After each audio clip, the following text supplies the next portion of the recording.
En 2026, l'intelligence artificielle n'est plus un concept futuriste. Elle s'est progressivement intégrée à notre vie quotidienne, souvent sans que nous en ayons conscience. Une enquête récente montre que 90% des Américains utilisent déjà des fonctions basées sur l'IA sur leur smartphone, comme les alertes météo, l'autocorrection ou l'assistance d'appel, sans même réaliser que c'est de l'IA qu'ils utilisent. Alors la question devient cruciale. Peut-on aujourd'hui se passer totalement de l'intelligence artificielle? Pour beaucoup de spécialistes, la réponse n'est plus théorique.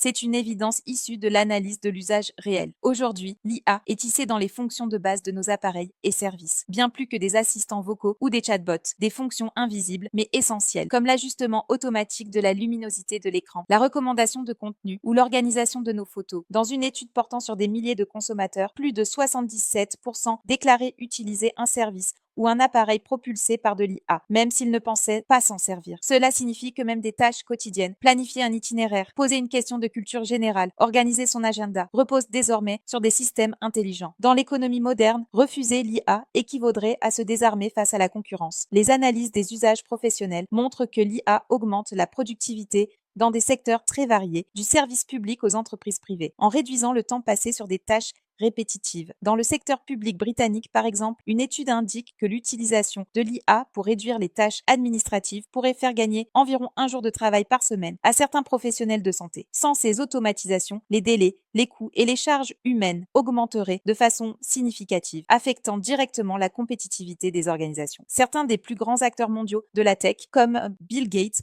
ont déclaré que l'IA a le potentiel de transformer radicalement le travail humain dans la prochaine décennie, en automatisant une grande partie des tâches courantes. Si cette automatisation peut susciter des craintes, elle implique aussi une redistribution des compétences humaines vers des activités à haute valeur ajoutée, comme la créativité, l'empathie ou la gestion de l'incertain, des domaines où l'IA ne remplace pas, mais assiste. Selon certaines analyses, seuls quelques secteurs, comme les soins humains, l'énergie ou la biologie, resteront largement indépendants de l'automatisation pure. Des experts, comme ceux de l'université Elon, alertent également sur la transformation de nos capacités cognitives à mesure que nous nous appuyons sur l'IA pour penser, raisonner et décider. Jusqu'à 61% des spécialistes interrogés soulignent l'impact profond sur notre manière de réfléchir. De manière concrète, cela pose la question: si l'IA fait beaucoup de notre travail cognitif, comment se forment les compétences humaines essentielles? Le phénomène est tel que pour beaucoup, l'IA est devenue un outil essentiel, presque aussi indispensable que l'accès à l'Internet ou aux services mobiles. Dans une étude menée auprès de la génération Z, un quart des jeunes adultes déclarent qu'ils préféreraient renoncer aux réseaux sociaux plutôt qu'à des outils comme ChatGPT, et 9 sur 10 affirment qu'ils ne peuvent pas imaginer leur vie sans IA. Cette dépendance profonde illustre à quel point l'IA s'est intégrée non seulement à la technologie de tous les jours, mais aussi à nos habitudes cognitives, professionnelles et sociales. Refuser complètement l'IA, c'est aujourd'hui envisager une société qui renonce à la plupart des automatisations que nous tenons pour acquises, de la simple assistance de recherche à l'analyse de données complexes. Cela reviendrait à revenir à une ère pré-digitale, ce qui est pour la plupart des experts pratiquement impossible